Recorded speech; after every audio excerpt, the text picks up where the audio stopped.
Hello basketball coaches and basketball players, my name is Alan from Al's Basketball Training, and today I'm going to give you some high and low 1-4 basketball plays that you can use against a man-to-man defense. In this video, I'm going to give you 5 plays, and if I remember, I'm going to timestamp them in the comment section below. Okay, so here we have today some screen and roll basketball plays for the high and low 1-4 basketball offense. Now, what we're going to be running here is player 1 is going to start by passing the ball over to player 3, and we're going to be having player 5 back screen for player 1. Player 1 is going to use that screen. He's going to cut towards the basket.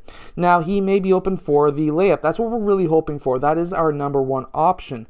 However, if player 1 red was able to get past player 5 in the screen, player 1 is going to be covered. He's not going to be able to now get that layup opportunity. So what he's going to do now is he's going to decide really quickly which one of these 2 players he's going to be screening for.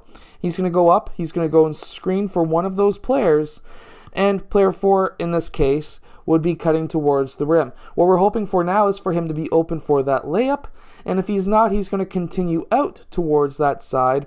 And now what we're going to be having is player 1 will now screen for the other player who he never screened for, and we're hoping for player 2 now to be open.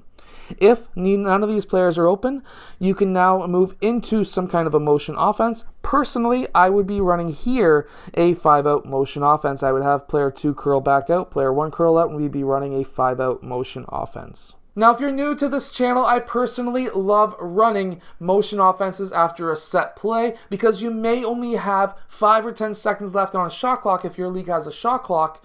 So, this allows you to get maybe 1 or 2 screens or 1 or 2 passes really quickly so that you may have an opportunity for an easy basket. Or you can set just a quick, simple screen and roll and hope for the best.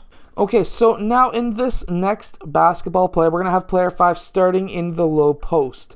And what we're going to be going now and doing is having player 2 setting a screen on player 1. And now we're going to be having player 3 set a staggered screen as well. So we're going to have a double screen for player 1. And we're going to also be having player 5 set a back screen on player 4. Player 1 is going to be using both of those players as a screen, and player 4 is going to be using player 5 as a screen. And now one of 2 things can happen.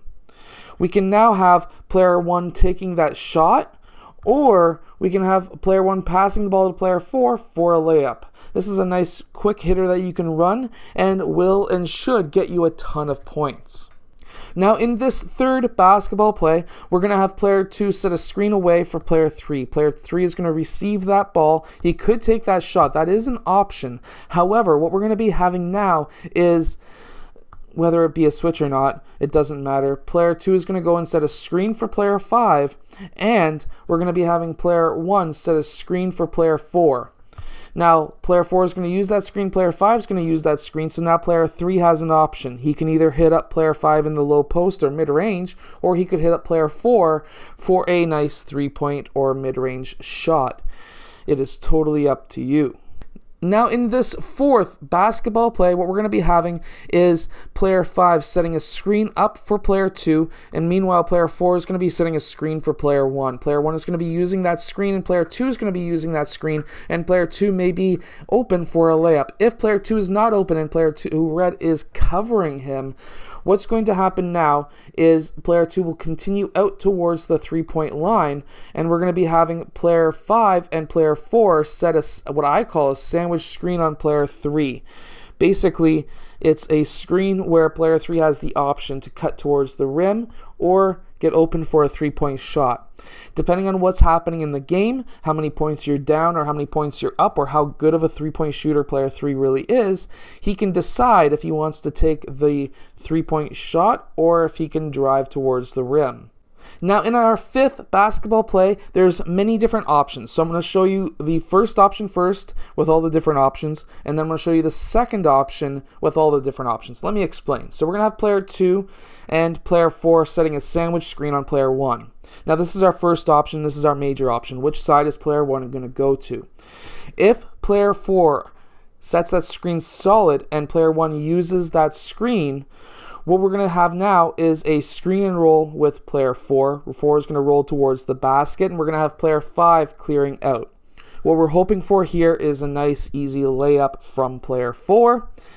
And if that's not an option, and if player 4 is covered, then we're going to then be finishing off with player 4 going down towards the low post, and player 3 setting the screen on player 1 for the 3-point shot. Player 4 is going to continue out, and this will be a screen and roll. So player 3 may be open for a layup as well. Now, rewinding this and going back up top towards this sandwich screen that happened. Now, at this sandwich screen, if player 1 was to go and use player 2 as a screen, he could take that shot. That may be an option. However, we're now going to be having player 2, that was a screen and pop, and we're going to have player 4 moving out and screening now for player 3. At this time, we're going to be now having player 3 cut towards the middle of the key, and player 5 is going to be now popping out towards the 3-point line. Player 3, we're hoping to be open in the middle of the key for that layup.